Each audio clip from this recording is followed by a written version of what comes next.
Hello and welcome to this episode of Superhero Ethic. Today we are continuing our coverage of Cobra Kai. They keep putting out seasons, so we'll keep putting on episodes where we talk about the karate, the idea of how fighting can solve problems or perhaps cause problems in suburban high schools in Southern California, and what is the history of the different kinds of karate that are being talked about, and just how far will this show jump over the shark? All that and more after a commercial break that we have no control over, but might be from LaRussa Auto. I think you just called me a superhero.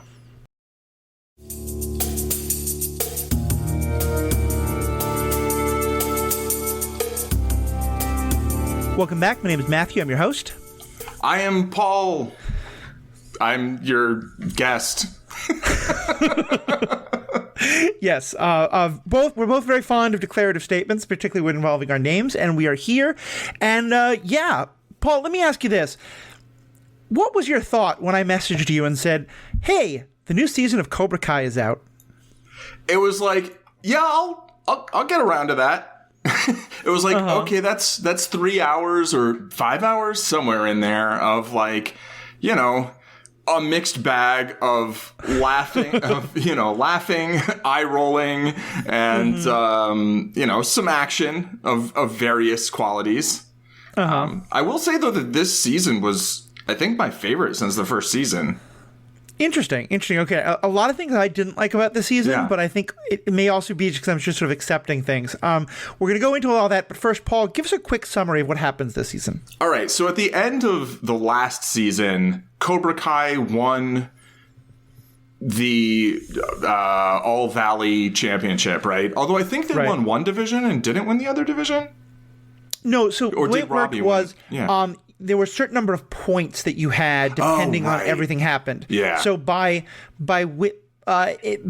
Cobra Kai was Eagle, Fang, Miyagi, whatever it was pretty far behind, they would have to win both the men's and women's championships. Right. As it turned out, Cobra Kai won the women's, Miyagi Fang, whatever it's called, Eagle Do, won the men's, and it was not enough. And so Terry Silver and John Kreese. And Kreese won, and therefore won the bet that they'd made, which said that they would then get to take over karate in the Valley, and Danny and Johnny would close up shop. Right. So Cobra Kai won because the writers said so, and Johnny seemed to move on with his life at the beginning of this season, right? And I mean, spoilers, like at the end of the season too, I think he's kind of achieved some level of stability, at least when he's not drunk and angry. And Danny, not so much. Danny was like, you know what? Instead of moving on, I'm going to, get my buddy Chosen to come over from Okinawa, and we're going to like stalk Cobra Kai and then assault people at furniture stores and just really cause a lot of trouble. Completely break the promise that we made about letting them have karate in the Valley. Yeah, completely break that promise, which is interesting because I'd say the one thing that was most eye-rolly for me was, Chosen's whole kind of like honor, like thing, right? Which is like, has been called out a number of times as like this very, stereotypical, like all Asians in Western cinema is always about honor, right? Yep. Which, if you're doing a show like The Last Airbender and like that's Zuko's thing, I kind of think that's fine as long as that's not everybody's thing, right? Right. And here, I think we can talk about that too later. But the reason that I point it out now is because like he's coming here to help Danny break his promise, which seems not very honorable, It is definitely a topic I want to get into. Let's finish the summary quick, and then we'll jump into that among other things. So meanwhile, Silver has decided he wants to take over not only the Valley, but like kind of the world with Cobra Kai. And it turns out he wants to do this through this, through this like big international tournament. And he brings in a bunch of additional senseis, including his teachers. I think, was it granddaughter? Granddaughter, right? who really should be called a sabunim or kwangjanim, not a sensei, because, you know, she's Korean and they do tang sudo. And the show had an interesting mix of sort of Korean and Japanese influences in ways that I both appreciated and unappreciated. And we'll get into some of that, talk about that as well. And they are very Bond villain all of a sudden this season. I've seen the actress who plays, the granddaughter, who I will refer to now as Master Kim for the rest of this. Yeah. And she's like, she refers to her character as a supervillain, you know? Yes. And I think we might have some differing opinions on that character and some aspects of the sort of supervillainy, you know? Mm-hmm. Meanwhile, you've got Kreese in prison trying to get out, and like, he's getting Tori to spy on Silver for him. And like, meanwhile, you know, it's just like a lot of stuff happens, but also not a whole lot of stuff really happens. It's really true. You know? Miguel goes to Mexico Right. to try to find his father. It seems like it's going to be all sorts of bad kinds of plot, and instead it's just Miguel figures out his father's kind of a dick, and just Johnny and Johnny finds him, and Robbie finds him, and then they go back. And it's like, I'm glad you didn't go to any of the terrible plot places I thought you might go to, but I don't really know why we did this, except we got a great fight montage to the Desperado song. Yeah, so. Absolutely. That was fantastic. And also that clearly was setting up his dad as a villain for season 6. That's very because of this That's big tournament. No, it's like 100%. Like, don't fight me on this. Like, they show him, he has like some underground fighting ring, right? Yeah. Clearly he's... God, I hadn't even thought of that, but you are completely, utterly right. Of course you are. Yeah. Okay. No, my thought was like, why did they introduce him to just have it be this like 3 episode then, you know, and done? And I was like, that's a little weird. Then I'm like, oh, he has the, yeah. So I'm like a total idiot for missing it, but yes, that's probably very true. All right, finish the summary. We've got 8 million things to talk about. So that's basically, then at the end, they decide to all fight each other, and they successfully sort of out Terry Silver as a cheater, right? And then all his students turn on him, and kind of no one's left running Cobra Kai, but I'm pretty sure Master Kim is going to take over, is my guess, right? And so now Terry Silver's arrested. Kreese faked his own death so he could escape prison. Yeah, and so Kreese is escaping prison, and Silver's going into prison, and you know, so we also got a flashback that showed Kreese and the young, you know, granddaughter Kim at the time, you know, as a young girl, kind of sort of sharing a moment where she was like sneaking around watching them train, and then she knocked something over, and then Kreese kind of pretended it was him, even though he got in trouble for it. And so I imagine there's going to be some connection between them in season 6. I think that's probably true. I was really hoping this was the last season, but it has now been confirmed that we're probably going to get a season 6. No, 100%. I mean, unless like, it was the number 1 show on their platform for like at least the first week. So I think they're definitely making another one. So, and all that kind of brings me into what is going to be my first kind of comment about it. And this is something we see in a lot of shows, but it's definitely one that I see about Cobra Kai. And it's why I made the shark comment, and why I found a lot to enjoy, and I was the one who was like, I want you to, but like my Paul, you need to see this started with like Desperado fight scene, which there's a fight scene set to a song that has a fantastic guitar playing / fight scene in a bar, right? That my mother described as like, it's a straight up video game scene. But like at first it was like, I need you to see this, and then it became later like, I think this has gone off. Can you smell this for me and tell me if it's gone off? And now you're like, maybe it's better than I thought. So we'll see what you can convince me of. But the biggest thing was, to me, and we've talked about this in so many different things, there's this feeling in TV and in movies with next seasons and with sequels that the stakes always have to be higher. Right.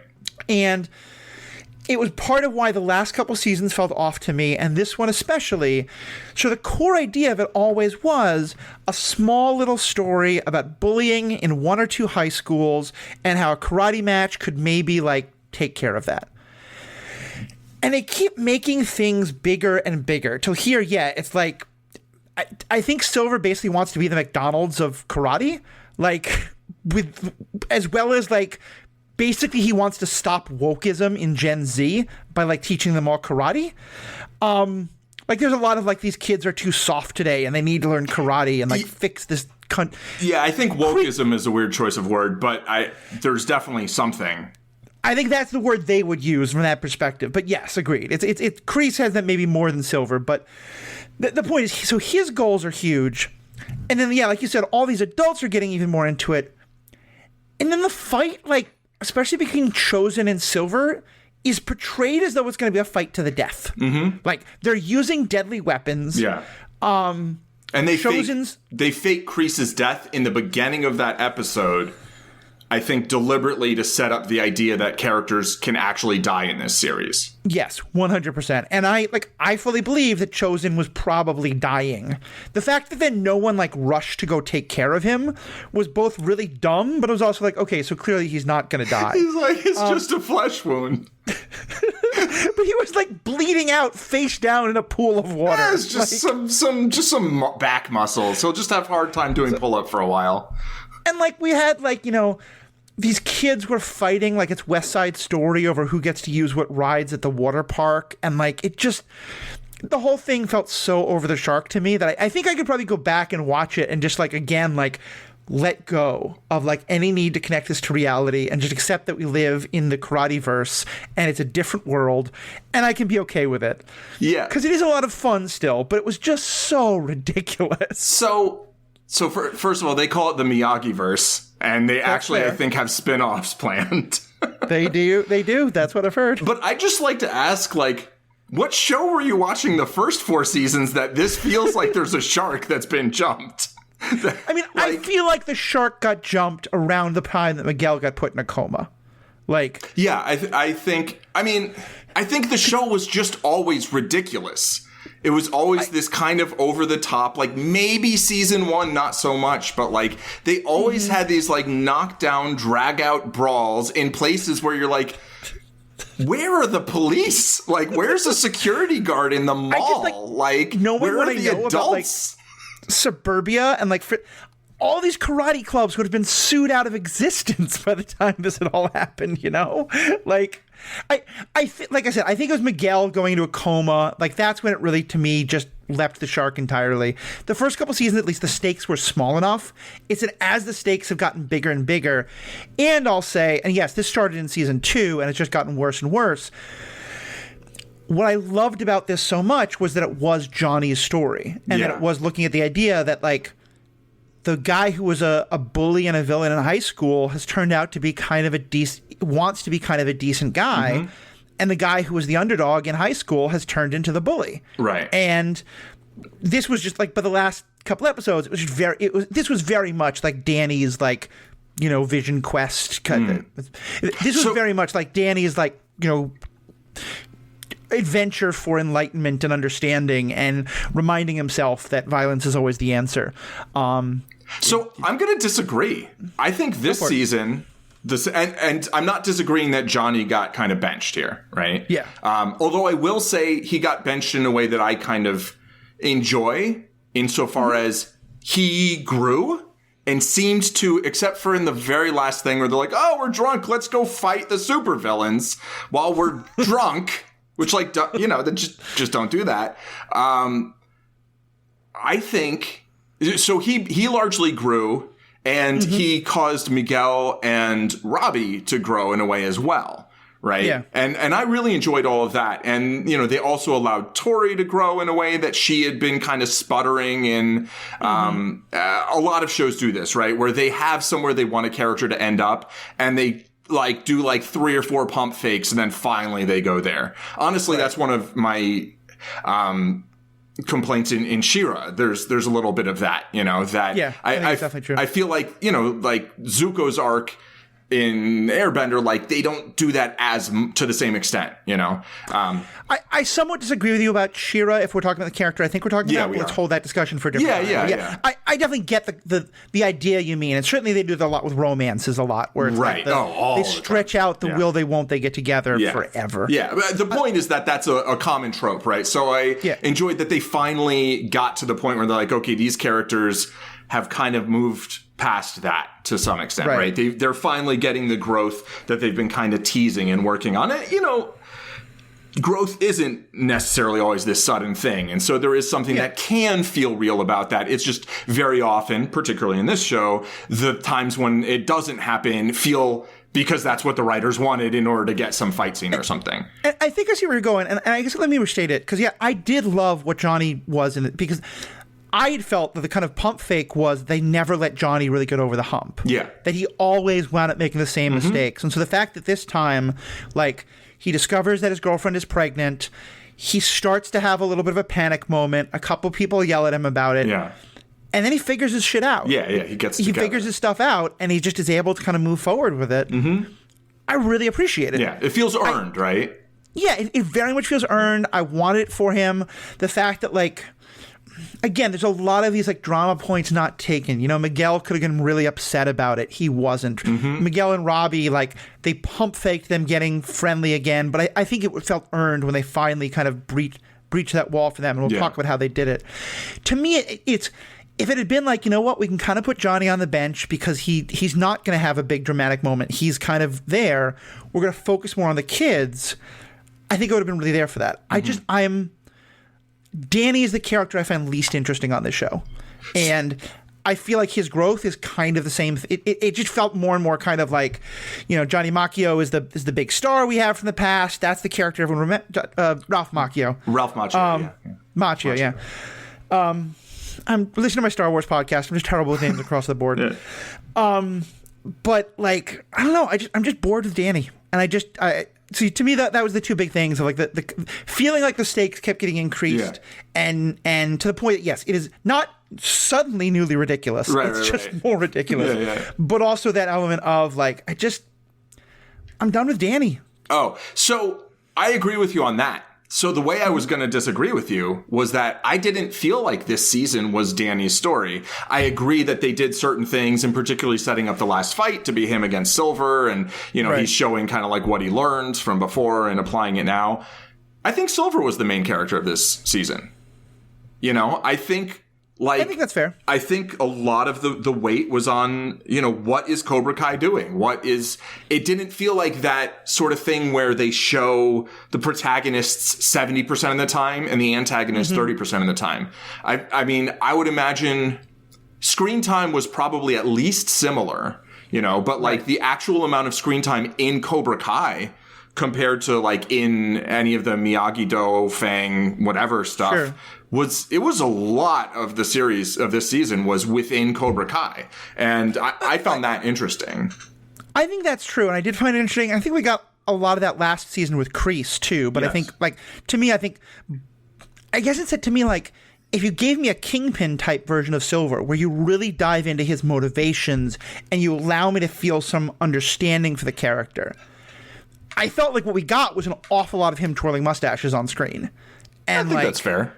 Yeah. You know, and so I think that's, but I do think you're right. And I think so let's jump into I appreciate the way you set it up, that Johnny has grown quite a lot. Danny has not. Yeah. Because one of the things that has always been my sort of biggest question with the show is, you know, at some point, a TV show that's about settling problems with violence has to get to a point of, okay, maybe it isn't best to settle it with violence. You know, maybe there is another way you can do things. And when Amanda moves out of the house, you know, because Danny is pursuing this thing with Cobra Kai, and he just won't let it go. And as you said, they kind of wind up beating up the owner of a furniture store because this is somebody who, like, used to be down with John. It was a misunderstanding at the end of it. Yeah.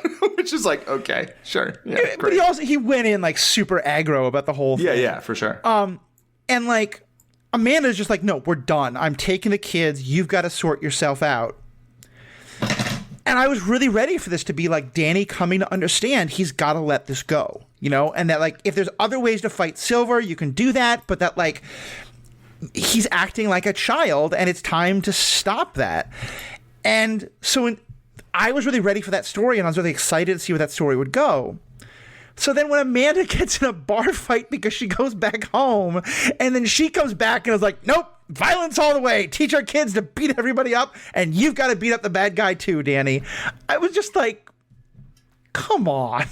I mean, so you said something that I'm going to like hard disagree with, which is that a show that's basically about using violence to solve problems has to ultimately land on the idea that you don't solve problems with violence. I don't think that it ultimately has to, but I think when it is at heart high school rivalries, and like to me the way the show has set up, it has become harder and harder for me to believe that violence is actually the way to solve these things. And to me it got to that point where I yelled at the screen when Amanda did that. I was like, no, you were right. Danny is unhealthy and unhinged and obsessed. He's wrong. I don't totally agree, you know? I mean, I guess I hear where you're coming from 100%. I love the idea of solving problems without violence. I do think sometimes when someone else is being violent, you're not going to defeat them without violence, you know? Right. And I do think that, like, I mean, Silver and Cobra Kai, you know, most of the time are a corrosive influence on, you know, mostly the kids, I guess, and like teenagers of this area, and then potentially further, you know? Right. And like, I'm not advocating using violence to stop that, but like, I mean, yes, like it would probably be best to find some way of having some sort of an investigation to, you know, discredit them. And ultimately, they don't really solve it with violence. They solve it with hacking. You know, at the end of the day, it's like a techno heist kind of deal at the end, you know, where then they have to protect the tablet that's uploading things, which, like, yeah, that of course that's ridiculous, but like, of course it's ridiculous, you know. Look, they have very fast upload speeds. It's the Valley. Everyone's got lots of money. It's not about the upload speed, right? Because you could like upload like a lower quality. It's about the processing, right? Like once you upload the video, then the site does some processing. Granted, if it's a short video, maybe that will happen very quickly. But like, yes, that was the thing that I was like, wait, this video went live way too fast. That's not how YouTube works. Even though it wasn't YouTube, it was like, what did they had some goofy name for it, like they always do or often do. But yeah, I think the LaRussos are like the worst characters in the show, you know? Yeah. I mean, I like Sam quite a lot. I can't stand Sam most of the time. Fair. I think she's ridiculous most of the time. I think Danny's ridiculous most of the time. I think Amanda's ridiculous most of the time. And the younger brother kid, who I don't even remember his name, Anthony, he started off being really, I mean, it was like funny in season 1 when he was just like kind of like, he was like kind of a nothing character, right? Yeah. I think he actually has had some sort of interesting growth finally, you know. I mean, going from bully to not bully to then like actually trying to stick up for himself. Sam, I think, is a character who has as much potential as any of the other characters, you know? Yeah. And I feel like had some growth in this season, but like she just does things. I'm like, oh, they just want the like when she attacks Tori, when Tori's like, hey, I came here to confess something to you.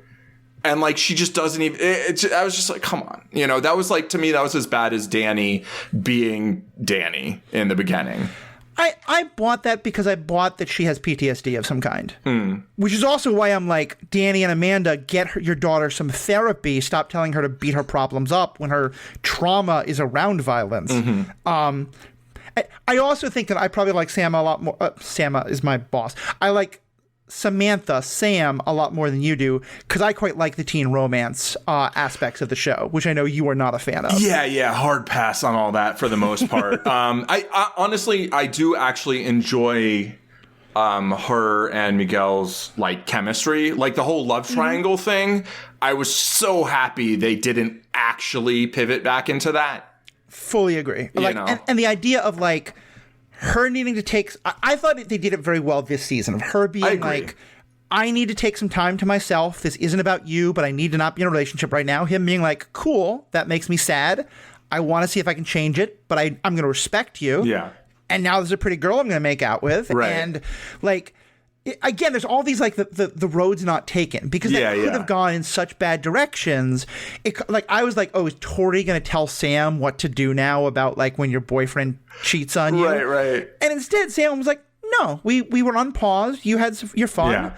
You clearly, though, are still into me, and I'm back. And so, yeah, let's make this happen. Like, right. yeah, I think this was the best season for the teen romance. Yeah, I agree. And I think that's like a really healthy modeling of like a reasonable way to behave in a situation like that, you know? Right. And you don't get a lot of that, right? Like in fiction, you really get a whole lot of like, just like, oh, well, you know, you get usually the guy, but whatever party was kind of, right. let go of, often just like, well, if they're just persistent enough, you know, and it's like, that's not healthy. And there's just so many shows and movies that like teach the lesson. Oh, if you're just persistent enough, you'll finally end up with who it is you want to end up with. And it just really didn't do that. And I really appreciate that. Yeah, I think this actually shows what it should do, which is the exact opposite, which is that Sam comes to have so much more respect for his feelings for her by the fact that he was willing to take a step back, you know, because that's about like him wanting what is best for her more than just him wanting her with him. Right, exactly. I will also say, speaking of the kids, just to make clear that because I do think this story paralleled two different ideas of how violence can solve problems in very interesting ways. And while I fundamentally disagree with what Amanda and Danny and all them do, like when Johnny had tried so many things to get Robbie and Miguel to work it out, and he finally was just like, just fight. Just punch each other out. Like, maybe given their history, stop them before they go up on the railing. Yeah. Like, jeez. But honestly, I was like, no, actually, I believe that would work. I believe that in this situation where these two have really learned to express their feelings with violence, which maybe we could learn some new lessons as well in that regard, but still, that's the language they both speak. So just as you know, it's not that I think the show should be like yay pacifism. I was totally okay with them doing it with those two characters. And I thought that was actually a really nice juxtaposition with some of the other stuff. Yeah, absolutely. I think there is, you know, it's like, you want to hit each other. Go ahead. Get it out of your system. You know, don't go up on the second floor and maybe knock someone over a railing again. I understand that's kind of what sort of triggered the reconciliation in a way, you know, and I thought it was a really, you know, beautiful moment when Robbie's like, you know, I'm sorry that I was responsible for the worst moment of your life. You know, it was also the worst moment of my life, you know, and that was a really powerful moment. And I think that speaks to the, like, you know, like violence usually is not the answer. Right. And just being like, I didn't even know where I was then, basically, you know, I was just angry and just only saw, you know, just like we were fighting and that was it, you know? And, I thought that was really effective. And again, in terms of routes not taken, like, it would have been so easy to just knock someone over the balcony and then have a whole stupid, like,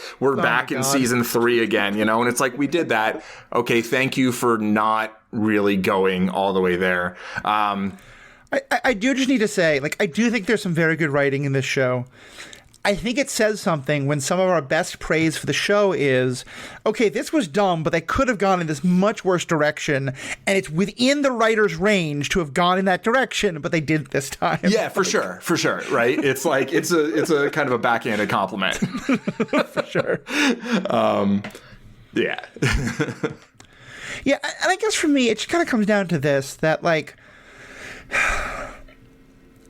I think, and granted, I used to be a hardcore pacifist. I'm not that anymore. I definitely think, I think two things, which is I think that, like, I recognize that there are times where violence is the only language that's going to be understood. And two, I recognize that if someone who's in a situation much worse than anything I've experienced, and that person feels like violence is their only answer, it's very hard for me to judge that, you know? And so, like, when I look at, like, you know, the people call the riots at BLM and stuff like that, which most of the time were not actually riots or were started by, you know, cops or stuff like that. But still, like, you know, I'm no longer like, if only they would just be not passive non-resistance to the cops, everything would be fine. Like, clearly that's not true. Right. But I do feel like, to me, one of the dangers of teaching people violence, especially young people, is the way in which it can correlate to this is a way to solve problems outside of a venue in which both people have agreed that violence is a legitimate form of expression or whatever. You know, like, because even with Miguel and Robbie, they both agree they want to have a fight. And like, right.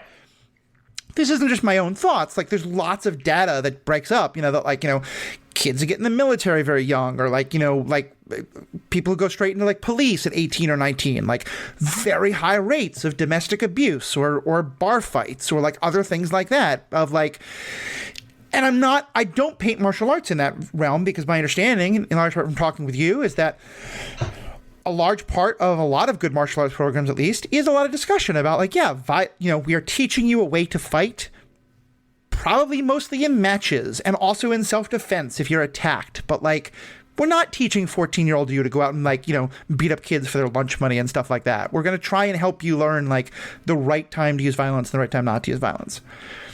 And so for Danny especially, like, if he is just like, I'm walking away from karate, I'm never going to teach karate again, but I'm going to go one-on-one fight Terry Silver, I would have been okay with that. It's that he is like, as the person who is teaching all these young people about karate and about when to use it and when not, that he basically turns them into Dumbledore's army to go take on these rival, you know, karate groups. That's just the part that I just can't get behind. Well, I mean, I think he's in his mind, which I think is a little bit off in certain ways. I think he's thinking that he's teaching them to defend themselves because he thinks they're going to be attacked.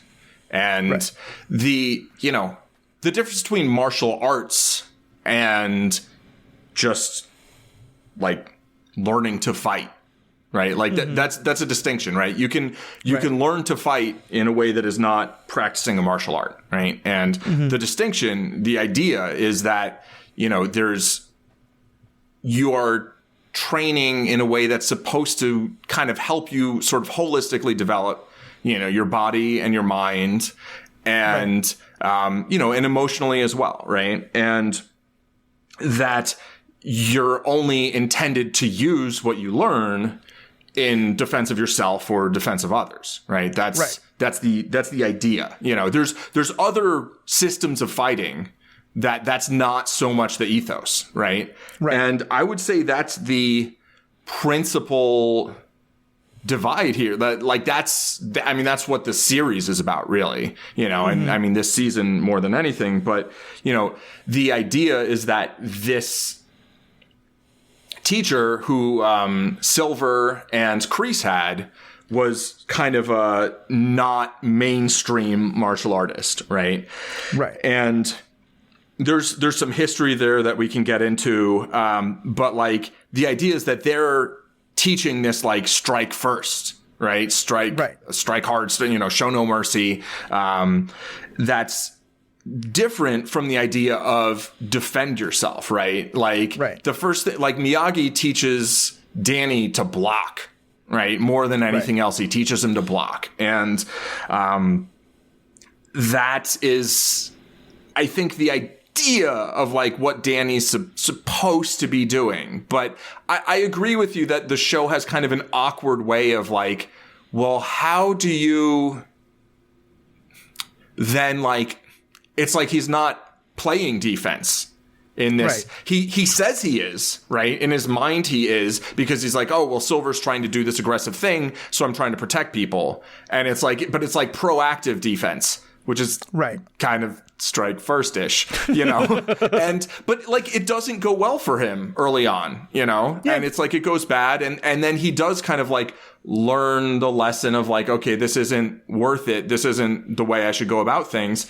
You know, and then Amanda's thing is, it's kind of like, she also learns the lesson that like, you can't always just, you know, turn away or whatever. Like sometimes someone will just try to hit you. I mean, I thought Sam like doing a skipping sidekick across the bar and just like laying that one assailant out was fantastic. That was a great scene. Did think that the whole thing of then Amanda coming back and being like, all right, we got to get this guy, blah, blah, blah. I was like, all right, this is a little, yeah, okay. All right. That's just the way the show is written, though, from season 1 to season 5, you know? And so I agree that there is this kind of awkward fit between the idea of like learning martial arts for self-improvement and for learning to defend yourself and defend others.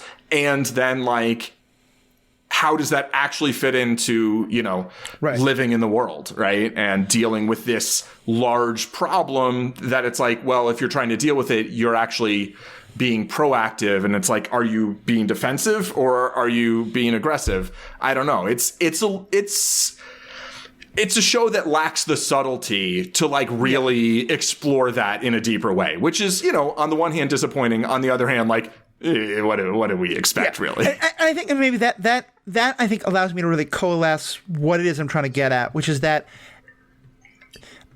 I agree that if someone is coming at you trying to kick you, then kicking them back is probably the better strategy than trying to talk to them.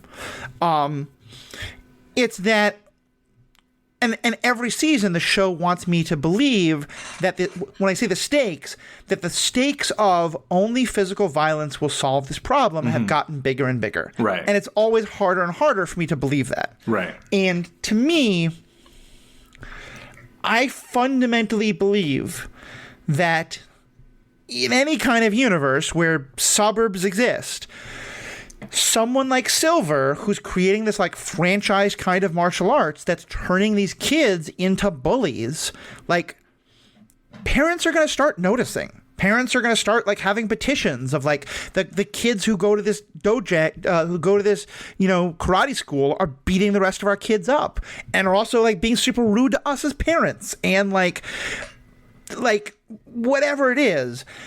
I just so fundamentally did not believe that the regular systems wouldn't like there wouldn't have been other ways to stop Silver. I think, and so that's to me my breaking point. And I think you're right. I think that's the show asks us to believe that because you're right. It's just that's the ridiculousness of the universe. To me, it was where I hit my breaking point. That's fair. I think the reason, I mean, you know, the fact that like that hasn't really been much of a factor throughout the other 4 seasons, you know, makes me less apt to have that be like an issue. I also kind of think it would be less of an issue with Silver than it would be with someone like Kreese, you know, just because like classism and money and influence, you know, I mean, he's clearly someone who has sway in the community, right? And with people in power. And so I could very easily see like him getting, you know, being like, oh, we'll offer free lessons to all law enforcement, you know, in our adult program. And it's like, yeah, good luck now getting, you know, the cops to do anything about him. And like, or the, you know, the PTA, oh, we'll offer teachers and, you know, we'll have family discounts. And like, you know, there's a reasonable chance that like some of the kids who are in Cobra Kai are doing better in school because like they're learning discipline. And so, you know, then they're like, you know, like there's things. That's true, yeah. So I would say I really liked how the show showed, that's a terrible use of phrasing, but you know what I mean? That like, his idea of like find your enemy's weakness and attack it isn't just physical. Right, like, he attacked Danny's relationship with Amanda in that whole thing where he like praised Amanda in the situation of like this corporate board type, a charity board and stuff. So like he is a much smarter villain than Kreese. I did find myself missing Kreese, but anyway, the whole Kreese in prison thing, I think the less spoken of, the better, because that was just... but let's get into the history, because I want to talk about the Silver Gang, as we can perhaps refer to him, the Minions, who have a number of interesting personalities, particularly Master Kim. But they represent this idea of a different school of karate that, as I understand from you, is based in reality. So tell us some of the history of that and how you think that influences the show. Yeah. So, I mean, throughout, you know, our other episodes, I've been kind of speculating on like where Cobra Kai comes from, right? The actual origin of their karate. And they talk about it in season 4 a little bit, right? They show some of the backstory. And I think that's where we learned that they did have, I think, this like Korean karate influence, right? And the phrase Korean karate might seem weird because it's like, well, karate's Japanese, right? Or Okinawan. Right. And karate means empty hand, right? Right. But it also means China hand or Tang hand for the Tang dynasty. And Tang Sudo means like China hand or China fist, basically, right? And what they did in Japanese is, karate do it's like 3 characters, right? It's 3 kanji, which are Chinese characters that then are Japanese characters and Korean, right? Like pictograms, basically. But like kara is like a homophone for both the Tang dynasty, which represents China, and empty. And at some point in time, they changed it from basically meaning like China hand to empty hand. Whether that was like to be like, oh, this is going to be a sort of more enlightened as the empty hand, or whether it's like, Japan and China were fighting each other. And so they were like, let's not name, our martial art China hand, right? And the fact that one of the biggest battlefields they fought each other over was Korea, right? Each of them conquering it at various points in time. This all kind of makes sense as to how things would be passed back and forth. Mm-hmm. Yeah. And so all of these martial arts have historically influenced one another. And so, I mean, I did Taekwondo for decades, and my teacher... Which is Korean, just for anyone who doesn't know. Yes, which I think is actually the most widely practiced martial art worldwide, or at least at some point it was, right? Mm-hmm. And, but my first teacher, S. Henry Cho, called it Korean karate, basically because karate came to the United States first.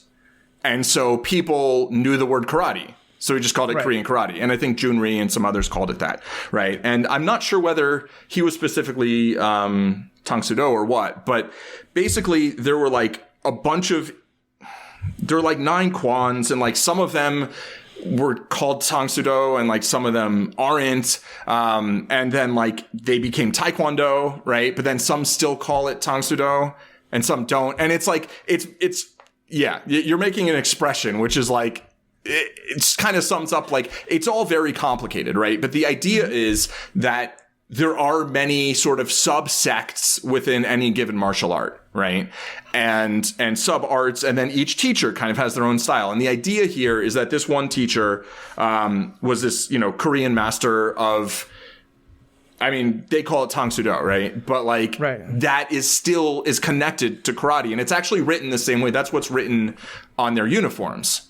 But it means both. It's the same characters to write both, right? Which is different from Taekwondo, which would be spelled differently. And generally, I've only seen written in the Korean Hangul. Anyway, the point being that like there are styles that are aimed at being more aggressive, more like strike first kind of, more hit them in the vulnerable spots, and then there are styles that are more, soft and more about like trapping and blocking and using the opponent's momentum, right? And I mean, then you eventually venture into like entirely different martial arts like Aikido and Judo and then, you're grappling. But yeah, so this like, it loosely draws on the history. I believe the character that they made up is not a historical figure. The same way I think this Miyagi is not, but there is an actual Miyagi, I believe.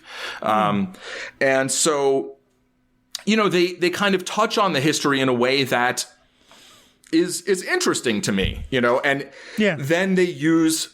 they've got Chosen, who's like speaking a little bit of Japanese here and there, right? And he always says like "hai" instead of like "yes," which is like, it wouldn't "yes" be like one of the first words you'd learn in English? You know what I mean? But at the same time, I know a lot of bilingual people who know Spanish and English, and none of them say "sí." Exactly. Questions. Exactly. So that's a little bit like, okay, sure. But on the other hand, in karate, that is like, Chosen isn't a completely random character for this. Anyone who has seen Karate Kid 2, where Danny goes to Okinawa and winds up fighting someone to a great Peter Cetera song, Glory of Love, that is chosen. Yeah. And they keep finding these actors who've probably not been doing much for the last 30 years and giving them work again. Being like, hey, do you want to play that character you played back in the 80s? And so he's playing that character, and his sort of guilt about how he treated Danny is an interesting part of his character. Now continue. Sorry. For sure, yeah. And actually, I thought overall he was one of the more interesting characters this season, you know? Agreed. And there are bits that are a little bit kind of like stereotypical and uncomfortable. And if that makes it unwatchable to some people, I can totally understand that. On the other hand, like, he also has nuance, you know, and other goals in life. And it's just like kind of funny, you know, not like laugh at him funny, but like He's got good comic timing. Yeah, exactly. He's in the movie Paper Tigers, actually. He plays like a waiter or something. Oh, nice. Okay. But yeah, in karate, though, like saying like yes, like in American karate schools, people will say like hi, you know? Right. And so I kind of get it. Like that maybe isn't as bad as like, you know, the Spanish speaking character being like, see, you know, and you're like, oh, okay, like just, okay, that's not, no, that, okay. Yeah. But, you know, and I will say that like some of the Mexico stuff was like a little, you know, it's like, oh, they go to Mexico and they get robbed right away. At least it's an Australian guy who jumps them literally as they get off the bus. That had to be so deliberate, you know? It really was. I was like, they had to be like, okay, we want them to get robbed as soon as they go to Mexico. And then someone's like, maybe this. And they're like, what if it's an Australian dude? All right, we'll let it pass. Yeah. There's definitely and maybe this is kind of what you're trying to get into. With both Chosen and with Master Kim, I think there's a very interesting dynamic that could have happened between the two. And I think there is some interesting parts to it. I think definitely, knowing that history, I think made it even more interesting. I think they definitely play him up somewhat as like, you know, wise old man on the mountain who can say funny things to Danny while also giving him wisdom. And they play her up a little bit as sexy dragon lady, like super villainous type. And like... I think they try to give them nuance beyond those things, but I think they were definitely very aware on some level of both of those kind of ideas. Like, to me, someone in a writing room at some point, I would bet my house said the words like, "Hey, what if we get like a dragon lady kind of character?" You know, like it's just that kind of a stereotype because she just seems so like. The way that a lot of her evil was kind of done in this very like seductive way, and like I don't know, I didn't like I liked parts of her character, but a lot of both her and Chosen felt very like cliche stereotypical. That's not great. Like I feel you on that, but also I kind of don't like in terms of there's elements there that I would 100% snap take that bet, by the way, that like nobody used the words dragon lady in like, why don't we get a dragon lady? And further, like, I'm trying to figure out the way to say this that's the least offensive, but like, or that is more aimed at thought provoking. But like, I think that some of seeing her character that way might be some element of sort of projection of other similar characters onto that character. Like, yeah, she's like, I mean, she's good looking. She's like dressed really like, not like, I don't think sexy as much as like elegant, like, I don't know, like she's fierce. Like, yeah, I don't know. I think there's not a ton to the character in terms of what is like textually in this season. Right. Yeah. Like, granted, it's not there's not like a ton of depth that you really get to access. But at the same time, I feel like I'm seeing a person that is somewhat recognizable from the martial arts world. And like, I mean, first of all, like she's the first like female sensei they've had at all. You know, in the show. And just reading some of like what the actress had to say about the character and like the character's accent, which like jumped out to me, you know. And the actress is Australian. But like deliberately like said she gave the character like a hybrid accent to kind of make her feel sort of more like international kind of, you know, like not like someone who's just been in Korea and like just teaches in Korea, like who's been, you know, traveling the world doing whatever kind of martial arts villainy she does, you know? Yeah. And I feel like, I don't know, like, I feel like you could have a character who is almost the same and male and like wouldn't read the same way. And like, I don't feel like the sort of like overt sexiness being like played to. I think here's maybe a good way to say it. First of all, I'll say it's why I want to have this discussion, because I appreciate trying to be very gentle in what you said, but I think your comment that it is entirely possible that I have a bit of a, you know, kind of projection there, a bit of the racist stereotype in my own head that I'm projecting, I think is totally fair. And I think that's why I appreciate the pushback, and I'll probably watch this again at some point, and I'll kind of challenge myself on that.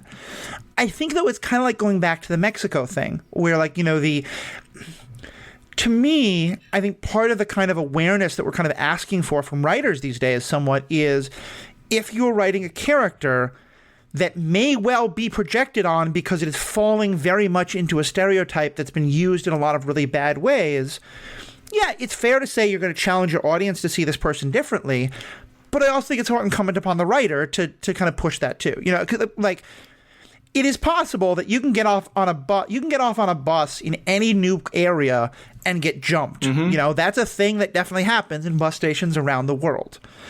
But the idea that, like, the nice American kids are going to go to Mexico and immediately get robbed plays into this very bad stereotype.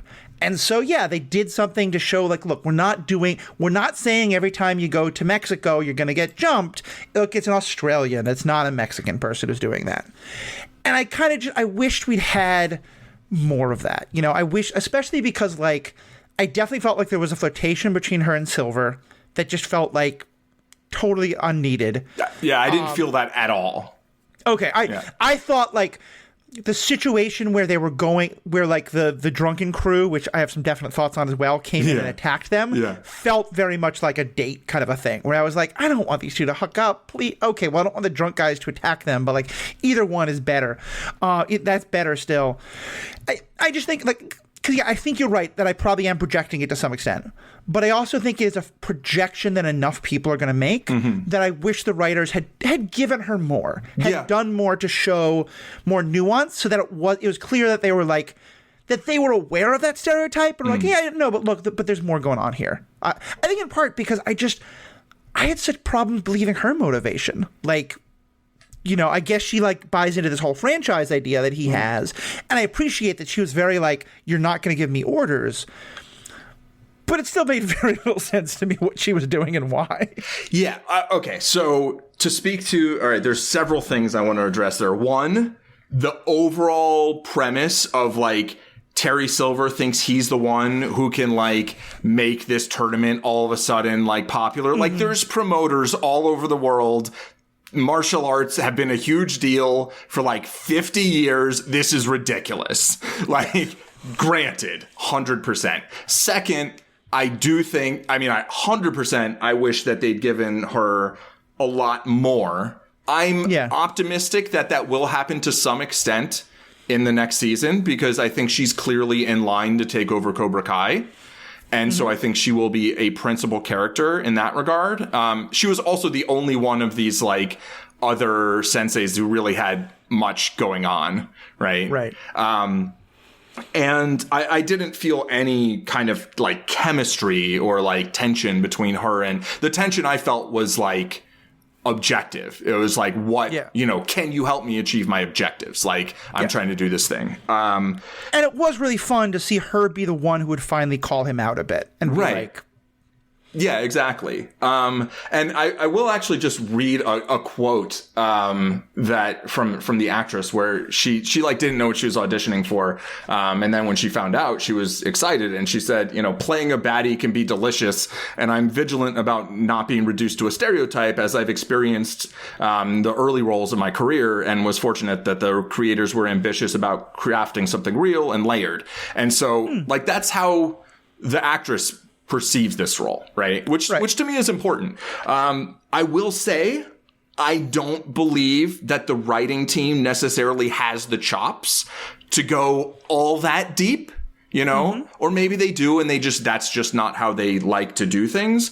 You know, I think the show, you know, watching this and then watching Andor, it's like watching two just wholly different classes of, you know, this is entertainment that has some depth to it. That's the whole basis of superhero ethics covering it has always been like, we're trying to like give a like detailed foodie, like high level culinary discussion of like 99-cent ramen noodles. Like, I get that, you know, like.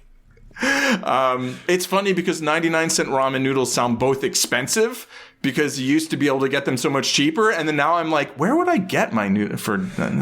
Anyway. Yeah. But my favorite ramen are Korean. So anyway, yeah. Oh, just a note on this sort of like Korean versus Japanese, like martial art thing. Two of the patterns of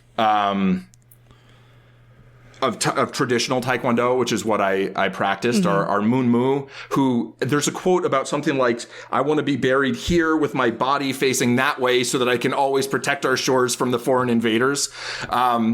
Which the exact quote would be better, but that's the gist of it, you know? And then Jungun, which is named after the quote, patriot An Jungun, who assassinated Hirobumi Ito, the Japanese, what was he?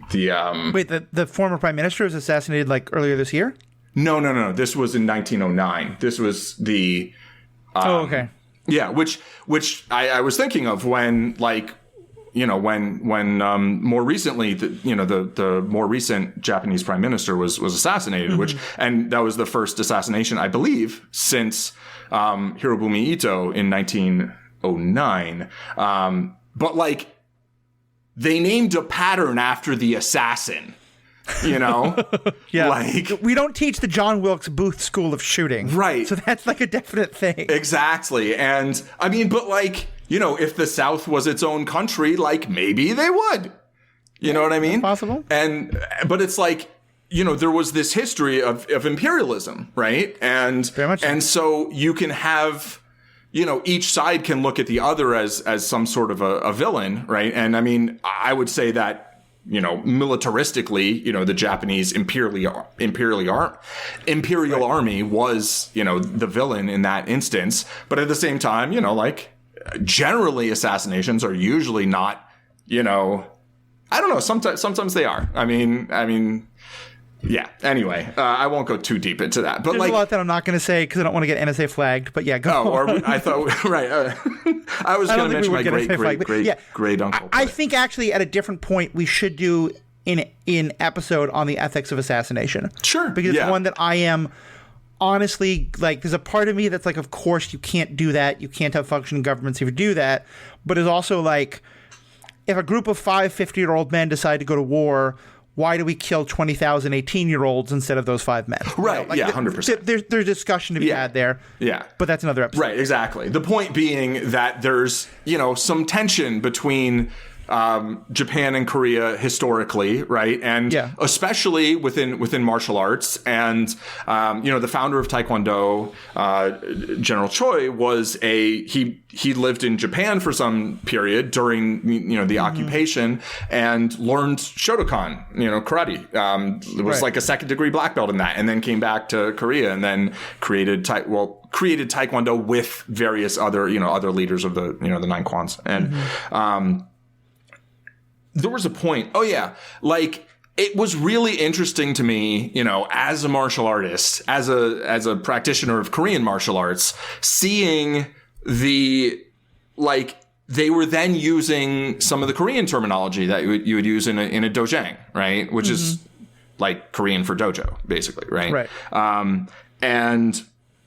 But then they would use it kind of inconsistently and weird, and I was like, that's not. Yeah, that's. I mean, like, I appreciated the idea that karate and martial arts in general have definitely become truly international by this point. They're not just like Asian, you know, or other kind of stereotypes people have. But I did have some pause about the idea that the chief person from this, you know, super like old, like incredible international karate tournament was German. Like, it just like, okay, sure. Yeah, but like totally realistic, honestly. Yeah, no, I believe you that. know? Yeah, I believe that. I enjoyed that aspect, you know, in some ways. He was a fun character. Yeah, and you know, I mean, I think overall, like, this season did better in terms of having some broader representation in some ways, while not entirely avoiding stepping in some potholes along the way, you know? Yeah, and so I would, you know, you don't need me to tell you how to feel about anything, but like, you know, more than usual, maybe even like, I get it if like something more rubs you the wrong way, or if it doesn't at all, you know. I think, you know, it's like, you know, you feel how you feel about it. And like, I feel like this is progress, you know, but like, I'd like to see more, more progress. I think like, as the media entertainment world is generally progressing, I think Cobra Kai is toward the end of that train, but is kind of doing its best to kind of keep up, you know? And it sounds like, definitely. I think we disagree.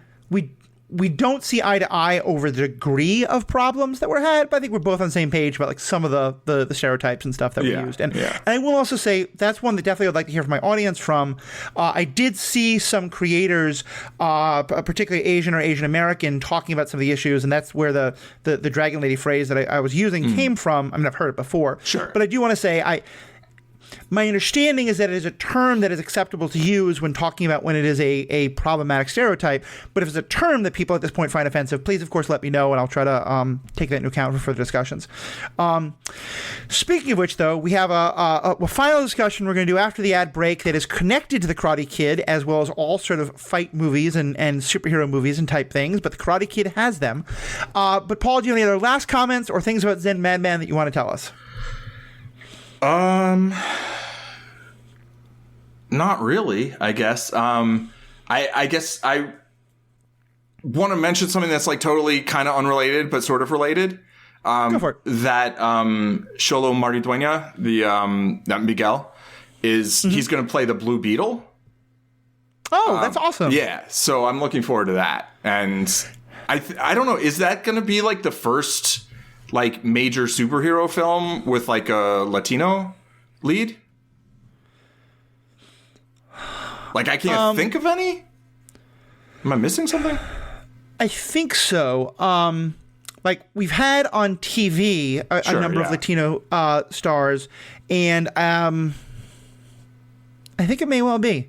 I mean, some of the Entourage movies have had Latino and Latina stars. Certainly Eternals did.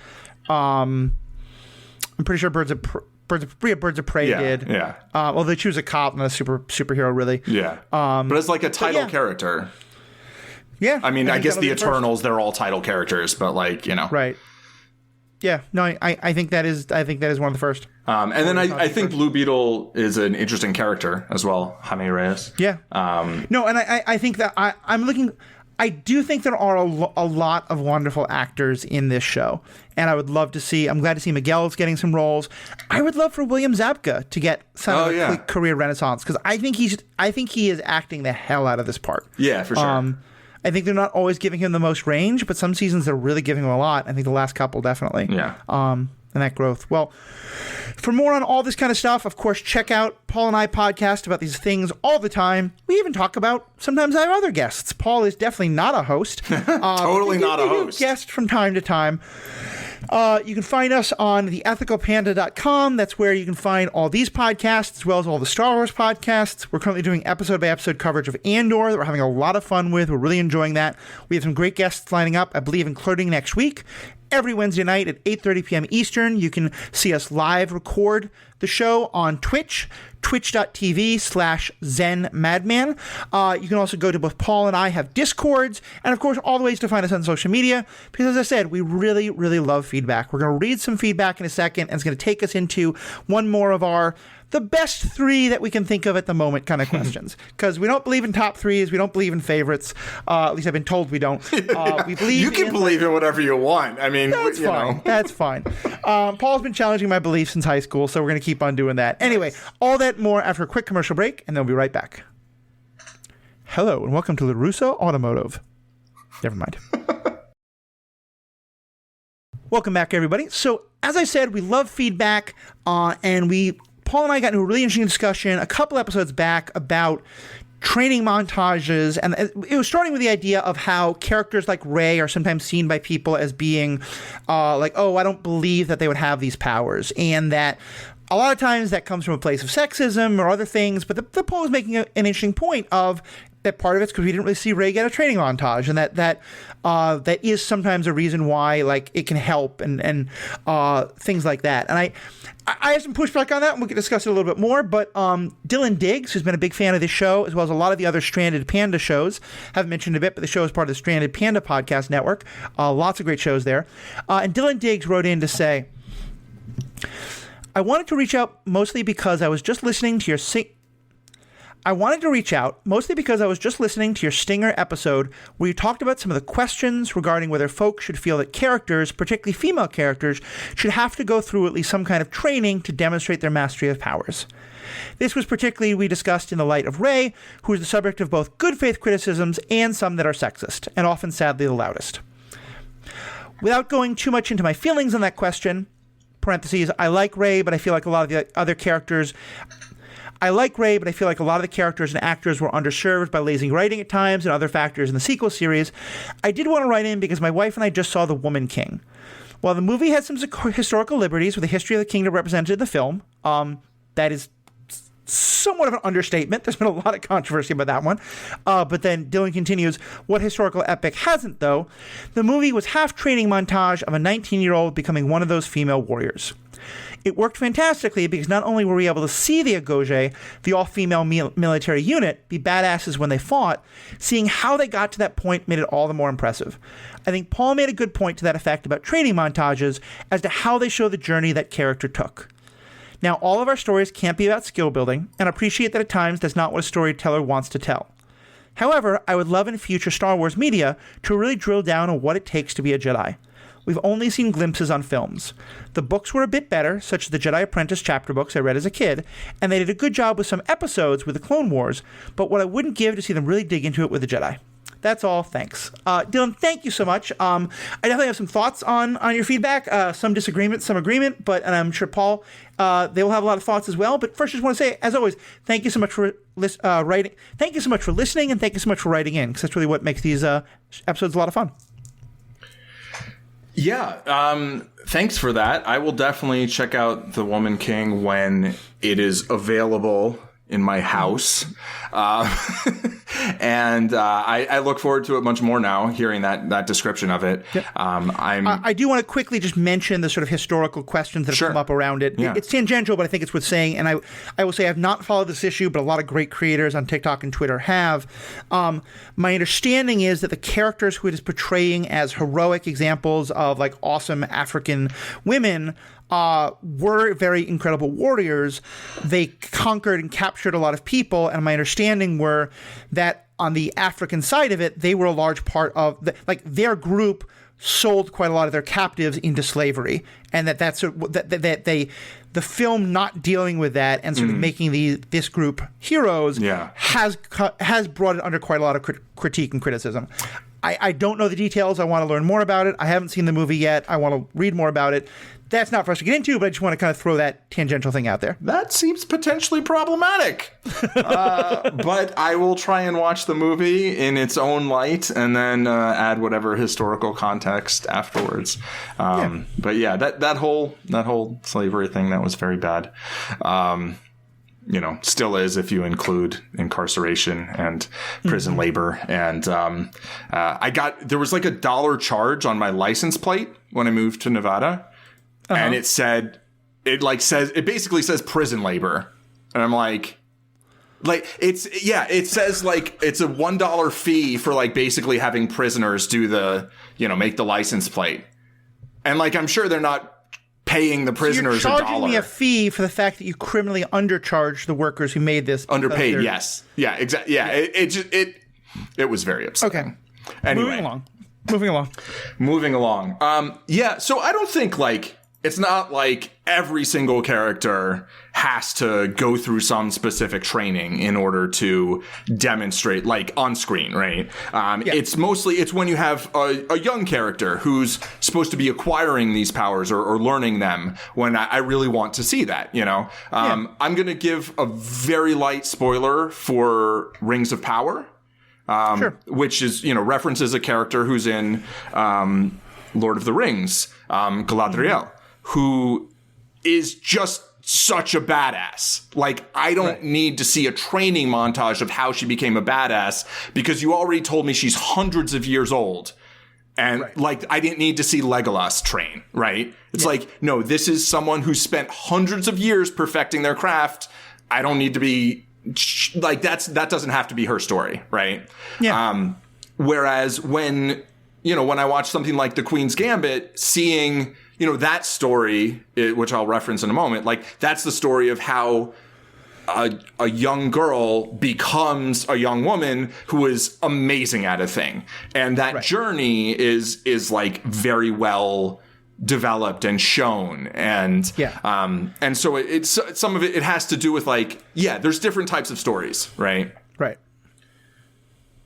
And I want to see both, I would say, but I don't want to feel like I don't get to see, like, the female Jedi train when I got to see the male Jedi train. It feels like we skipped a step, kind of, to me, in that context. And I can understand that. And I think I don't want to relitigate the Rey part of it. I do think we got about as much training with Rey as we did with some others, especially like Anakin. But I know we disagree on that, and that's fine. No, with Anakin, I think that's fair. I think we didn't really get that with Anakin. Yeah, but you know how much I love the prequels anyway. Yeah, exactly. Fair. And I mean, this was kind of the heart and soul of that whole episode that grew out of a stinger that we were talking about, which is that it's hard to have opinions where a whole bunch of people share your opinion for terrible reasons. You know? 'Cause I think you agree with this statement, and I hope Dylan would agree with the statement as well, that there are, training montages can be a helpful part of movies, and I understand that there is a desire when you see a character suddenly become very powerful to see a training montage or some explanation of how they became so powerful. I also think that in the same way that, like you said, I might be projecting some with my thoughts on Master Kim in that show and the sort of stereotype I'm coming from, I do think for a lot of people who, because of like unexplored ideas of gender, sexual, male, female, or whatever, it is harder for them to believe that a woman could have these powers. And so in a subconscious way, they will question a woman becoming super powerful in a way that they wouldn't without seeing a man, and so I think that but I think that's true. I'll just say, I think that's true. I don't think that's what I'm doing, but I definitely think that's true. Absolutely. Agreed. And I'll also go one step further, which is to say because here's the part of Dylan's email that I like the most. I think, regardless of gender, I do wish we got more training montages for Jedi in general.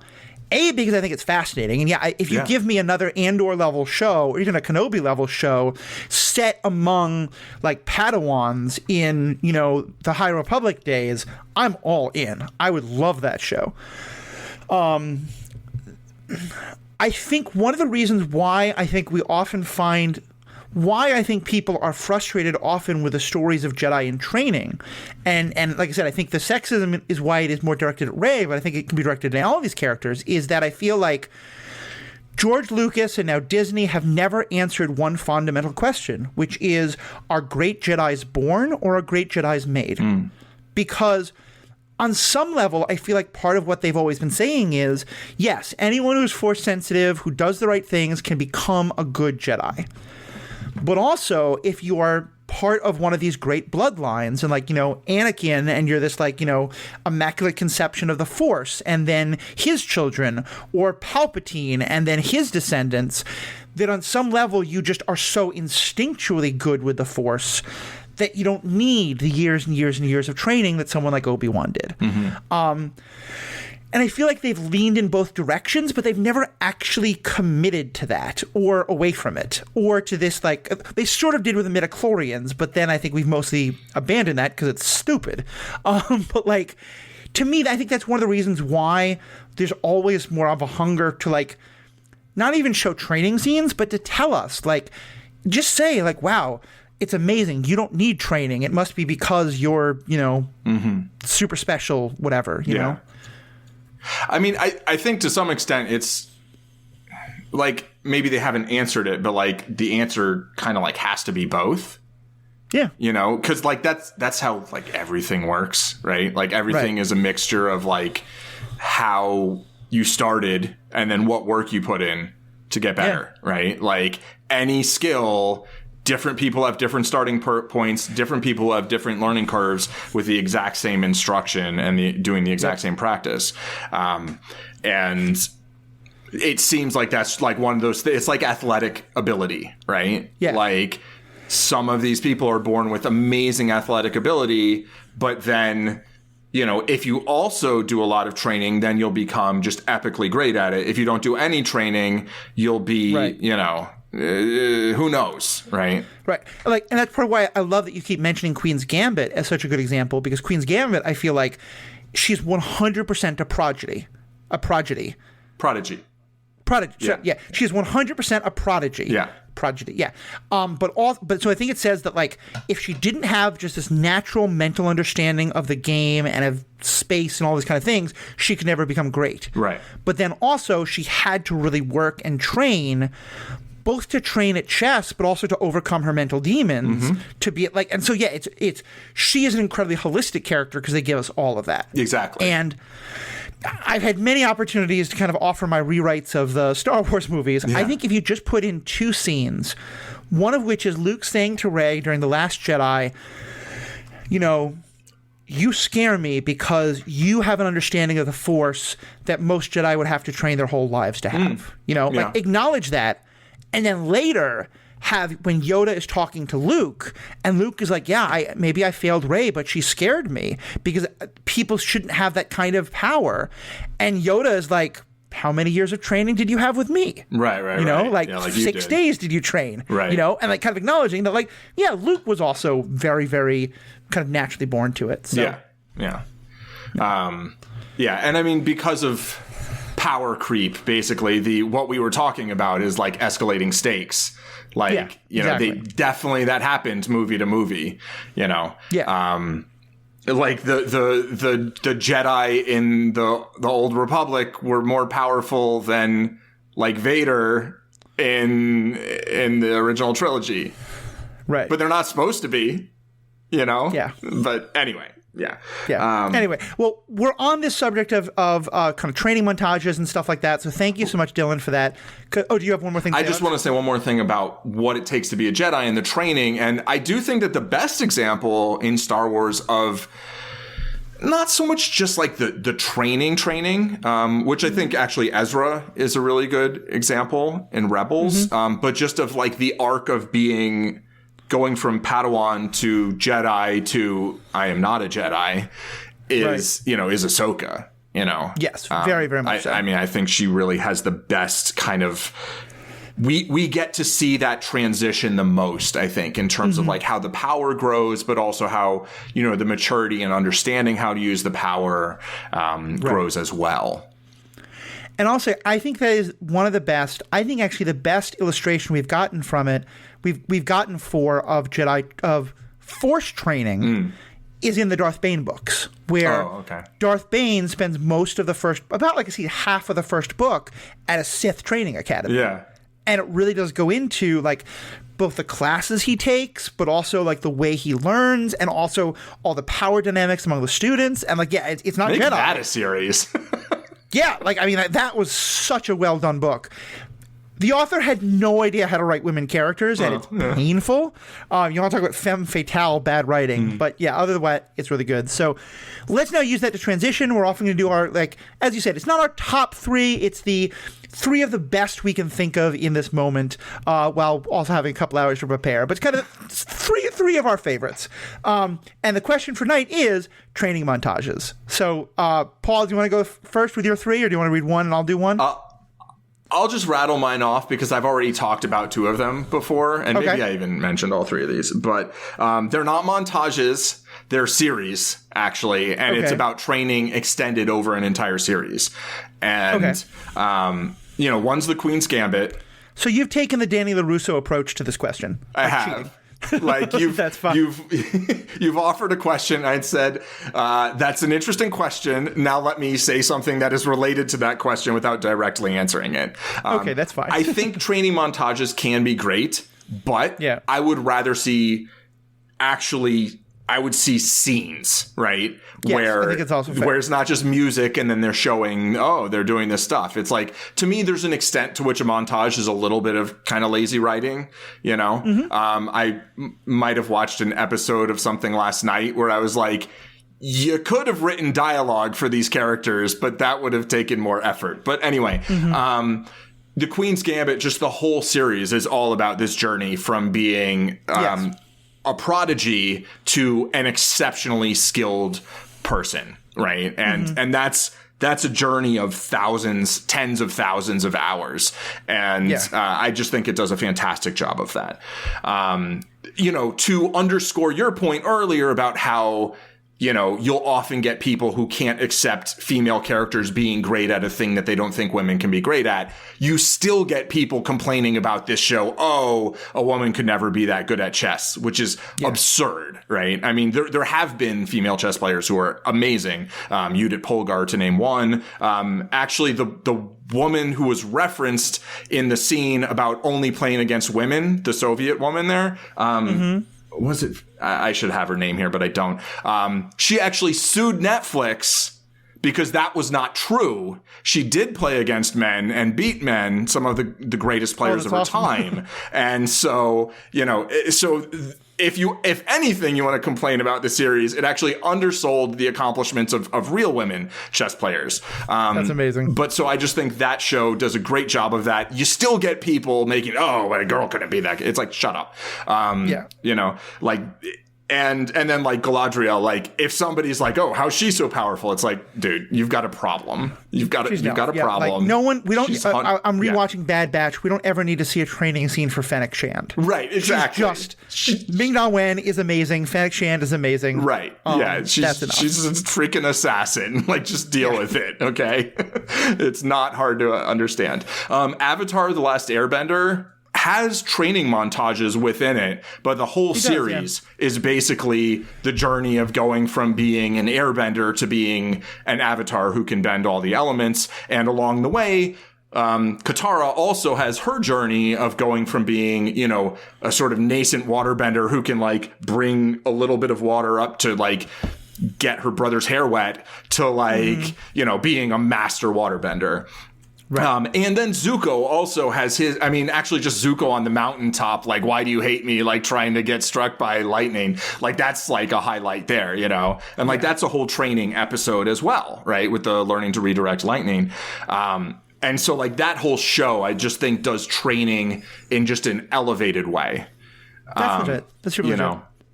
And then I kind of just thought of like Ip Man and like the various movies in that. That's not what I was gonna say, but I'm gonna throw that in as my like honorable mention.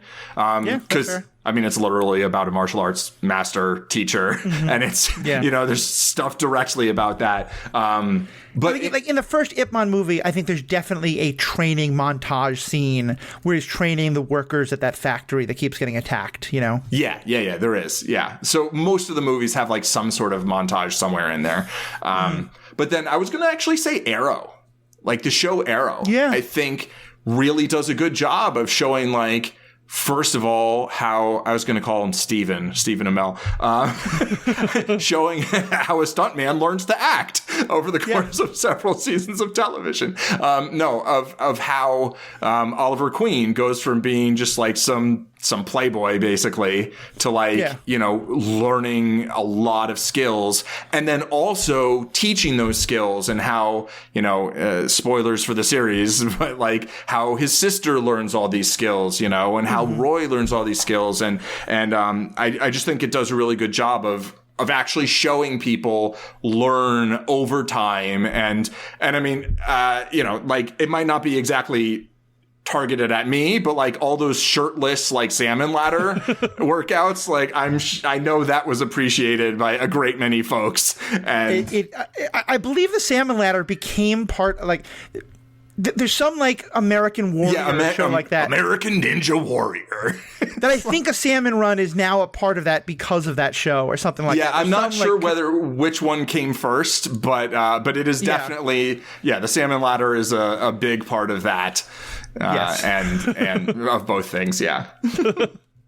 That's fair. All right, so I took the question a little more literally. Okay. Because I do love a good training montage scene. I'm with you. And I also think, like, I do think they're overdone. I do think they can get really problematic, and that's part of why, like, I don't mind that a lot of movies recently haven't had them, because I think we don't really need them. And I'm going to start like fairly close to the genres you and I often talk about, and then get further and further away. So the first that I will say that it is a Marvel movie, if not necessarily an MCU movie, Big Hero 6. And the song by, I believe, Fall Out Boy, We Can Be Immortals. These are called Immortals. And to me, it's one of my favorite kind of training montages, because it's actually doing two things. It is making the plan montage at the same time that it's a training montage, because it is you're watching our main hero figure out all of these different skills to teach his friends, and then and all the different technology to give his friends, and then his friends learning the technology. And the song is just, I think it's a great song. I listen to it a lot. It's very fun, like inspiring, and like everything about it is just shot really well. There's this ridiculous butler character who just is very nonchalant as these people are using like lasers and chemicals and all this stuff around him while they're like practicing stealing the mask from him. So that's definitely a favorite of mine. I just want to co-sign that was a fantastic scene. I'm with you there. Yeah. I think I don't know I don't know movie history very well. I don't even know the exact way to pronounce that word. You could just say cinema history. Yeah, checking in with a few friends of mine who are very well versed in these things, there's some argument to the idea that the modern movie training montage scene was, if not completely invented, was very much the modern idea of it was set by the Rocky movies. And like every Rocky movie has one. It's always just some great music. And I had some trouble, honestly, picking which would be my favorite. But I feel like one of them had to be on this list. And for me, it is the one from Rocky 3. It's Eye of the Tiger, first of all, which I think a training montage needs great music. Yes. That song is amazing. It's ridiculous in the 80s, and like I think if I just heard that song on the radio, I'd be like, this is cheesy, whatever. But like in that movie, it works so well. But there's also a further dynamic to it, which is that I'm not going to hold up most of the Rocky movies as high cinema. I do think the first one is really good. I think the third has some good points. I think all of them have some good points, but some of them are pretty schlocky. And I think the more recent Creed movies, which are in the Rocky verse very much, are phenomenal movies. Once again, reminding us that Michael B. Jordan is just an amazing actor, and that sometimes he gets to live through a movie. Which, I've heard his mother had stopped going to see his stuff because he always died, and his mother just couldn't deal with that. But in this particular, one of the, I think the few complaints that people definitely have about the first Rocky movie, I think fairly so, is that there are definitely some problematic racial overtones to the movie, which is that like this is made in the 70s, and this was at a time when a lot of people still really did not like Muhammad Ali. He was a draft dodger, he was Muslim, but also he was he was like, again, using a word that white racists use a lot, he was uppity. He trash talked, and he really brought this fairly kind of unique way of boxing of like, where it wasn't just about standing there and taking the best punches and dishing out the best punches. He danced around the ring. His footwork was maybe one of the most important parts of the way Muhammad Ali fought. And, the whole like float like a butterfly, sting like a bee thing. And the first Rocky movie is kind of about this working class white guy who gets in the ring with a super glitzy dance around, wears the fashion and the gold and all that kind of stuff, black guy. And like the black guy dances all around him, but Rocky is just so darn Italian, American, white, strong that no matter how many good punches he takes, he'll always get back up. And like there's a lot of great things to that story, but there's some racial elements that don't hold up very well, I don't think. Rocky 3, because Apollo Creed, that guy from the first and second movie who was the Muhammad Ali figure, is now his trainer, the whole point is that he is learning to dance now. He's learning to fight with footwork because he's going against someone who will always punch harder than he does and will also always take a punch. So he can't be that person anymore. And like in pretty much every Rocky training montage, a big part of it is about the character learning a new fundamental skill, a new way to face a new challenge. And I just kind of like that as a general theme, but this one especially, because it is kind of like addressing a problematic part of the first movie, I just love it, and the song is great, and the scene is great, and it ends with Sylvester Stallone and Carl Weathers jacked up to the nines in 80s crop top tank tops, hugging each other and jumping in the water, and it's ridiculous, and I love it. That was fantastic to listen to. I haven't seen Rocky 3. I've only seen the first one, which I do think is largely a great movie. I mean, obviously everything you just said is true, right? And I could do without the like, you know, beating up dead animals bit, but like I appreciate the general idea of outside of the box kind of training, you know? Right. And I do think Eye of the Tiger is just a great song. It really is, yeah. Just in a vacuum. And but I do really like the idea that like, you know, Rocky is learning like a new skill, right? He's learning from Creed here. And my Taekwondo teacher used to always talk about Muhammad Ali and, you know, his jab. Awesome. And like, I think he would say like Sonny Liston knocked himself out on, you know, on Cassius Clay's left jab or something like that, you know? Yeah. And basically that like, you know, the idea of just like timing and footwork is like just as important as the ability to generate power, right? Because if you have good footwork and proper timing, you're using their power against them, right? Yeah. Which, I mean, I've watched very few boxing matches. Like, I'm not even sure what you call them matches, right? I mean, fights. Yeah. Yeah. A match. Like, that's how little boxing I've watched. But I remember I was at a poker game in an underground club in New York, call back to Rounders episode. And the Manny Pacquiao, or the Pacquiao, what, Marquez? Oh, Cesar Chavez fight? No. Chavez? Marquez, I think. 2011. That sounds right, yeah. Right? And just got knocked out by just like I guess they call it a straight punch, but just like a reverse punch. He's just coming in and just boom, and he just levels him with it and just knocks him out. Yeah. And it was just the timing of it. You know, I hadn't ever really watched boxing that much because it just felt like there's so much back and forth, you know, just pummeling each other. It feels kind of boring, but just like that one split second of just that timing and footwork and just like a perfectly landed punch is just so satisfying. Yeah. I mean, I think like, I don't think boxing like really well, I don't know what the official definition of a martial art is, but I would say that like, I don't know if because I think a lot of boxing is the kind of original Rocky, just like, can I punch you harder and can I take more punches? But like, to me, Muhammad Ali was a martial artist. Yeah, I think that's a fair statement you can make, you know? So I think it's awesome that your Taekwondo teacher taught you about it a lot. Yeah, and like Bruce Lee like took a lot from, you know, Western boxing and incorporated it into Jeet Kune Do. You know, it's like, if there's a way of delivering a strike, like you learn it and then you see if you can use it. And if it works the best, then that's what you use, you know? Yeah, totally. And I should also say, for hardcore boxing fans might be getting ready to write in, I'm not saying that all boxing was just like heavyweights, was big people standing there and punching each other. There's always been footwork, there's always been defense and all this kind of stuff. I think heavyweight fighting especially was a lot of that, and that the Muhammad Ali was one of the first heavyweights. Right, who like moved like a lightweight, right? Like exactly. My third one, we're now moving out of the realm of fighting, because there are other training skills you can get, but I think it's a fantabulous training montage, and it's from the movie Dirty Dancing. And it's the song Hungry Eyes, which is, again, a great song. The whole Dirty Dancing soundtrack is great. But it's where Jennifer Grey's character, Baby, has decided that she's going to, like, stand in this dance competition with Patrick Swayze. And so Patrick Swayze and the other woman who was going to dance with Patrick Swayze but now can't, because that's what the whole plot is about, are teaching her how to dance and how to dance for the competition. Yeah. And it's just